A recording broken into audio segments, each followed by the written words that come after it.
ऐसी हैं, मैंने सुना है मुल्ला नसरुद्दीन हर सर्दियों में वही कोट पहनता है। ऐसा लोग 50 साल से देख रहे हैं। वो कोट इतना गंदा हो गया,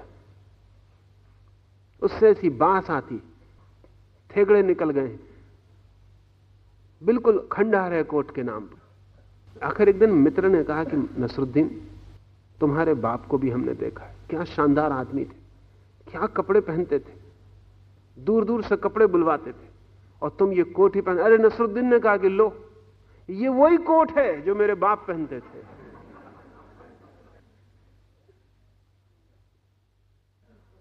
महावीर जब कुछ कहते हैं तो वो जीवित है, जब जैन पंडित दोहराता है तो मुर्दा है। वही कोट है, माना।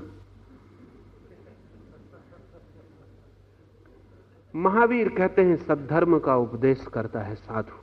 सद्धर्म से अर्थ है जिसे जाना हो, जिया हो, जो जीवंत हो गया हो, जो सत्य बन गया है स्वयं के लिए। जो स्वयं के लिए सत्य नहीं, वो दूसरे के लिए सत्य कैसे हो सकता है? जो मेरे लिए बासा है वो आपके लिए और भी बासा हो गया, एक हाथ और चल गया। लोग दूसरे के जूते में पैर डालना पसंद नहीं करते। उधार जूता कौन पहनना पसंद करेगा? लेकिन लोग दूसरे की आत्माएं पहन लेते। जूते से तक डरते हैं, लेकिन आत्माएं पहन लेने में कठिनाई नहीं होती। साधु नहीं पहनेगा, साधु खोज करेगा। और निश्चित ही जब कोई अपने भीतर धर्म की लकीर की खोज कर लेता, वो वही होगी जो महावीर की है, बुद्ध की है, कृष्ण की। उसमें कोई भेद नहीं होने वाला, लेकिन वो खोज अपनी होनी चाहिए। हम सब ऐसे हैं जैसे छोटे बच्चे, उनकी गणित की किताब होती, पीछे उत्तर लिखे होते हैं, जल्दी से किताब उल्टा के पीछे देख लेते। उत्तर तो हाथ में आ जाता है, लेकिन विधि हाथ में नहीं आने से उत्तर का क्या मूल्य? और बच्चे उत्तर के हिसाब से विधि भी बना के लिख देते, मगर वो हमेशा गलत होती है, होगी ही। विधि की खोज जरूरी है, उत्तर तो अपने आप आ जाता है।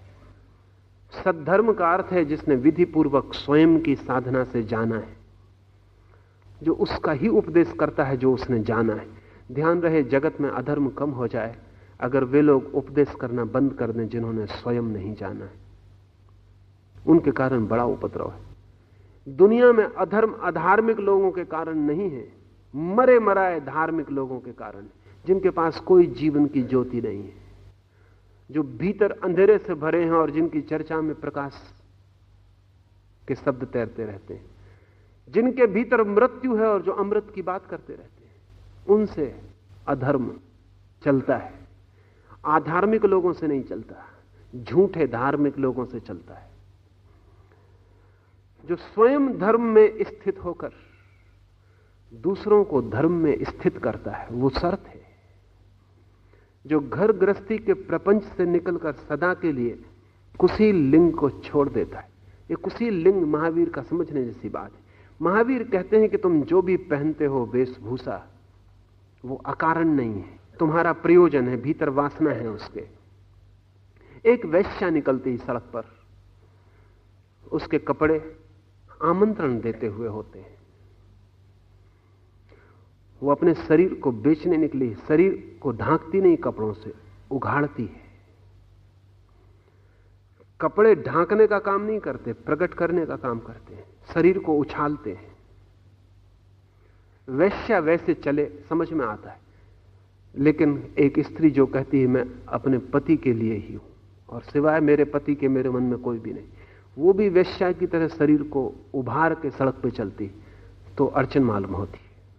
क्योंकि वैश्या बाजार में खड़ी है, उसे ग्राहक को आमंत्रित करना है। ये गृहिणी क्यों बाजार में वैश्या की तरह खड़ी है? कहीं अनजाने में, अचेतन में ये भी वैश्या है। इसका पति के साथ एक का संबंध ऊपरी है, ऊपर ऊपर है, चेतन में है, अचेतन में नहीं है। अचेतन में ये अभी भी दूसरे पुरुषों में उत्सुक है। दूसरे पुरुष आकर्षित हों तो इसे अच्छा लगता है, इसकी चाल तेज हो जाती। कोई इसमें आकर्षित ना हो तो ये ढीली हो जाती। दूसरों का निमंत्रण इसके भीतर कहीं छिपा है। महावीर कहते हैं हम जो भी पहनते हैं, जिस ढंग से उठते बैठते हैं, उस सब में हमारी वासना भीतर काम करती है। तो महावीर उस वेश को कुशील लिंग कहते हैं जिससे सील पैदा ना होता हो। तो वस्त्र भी ऐसे हों जो न तो खुद में वासना जगाते हो और न दूसरे में वासना जगाते हो। उठना बैठना भी ऐसा हो जो शरीर को उभारता ना हो, आत्मा को प्रकट करता हो।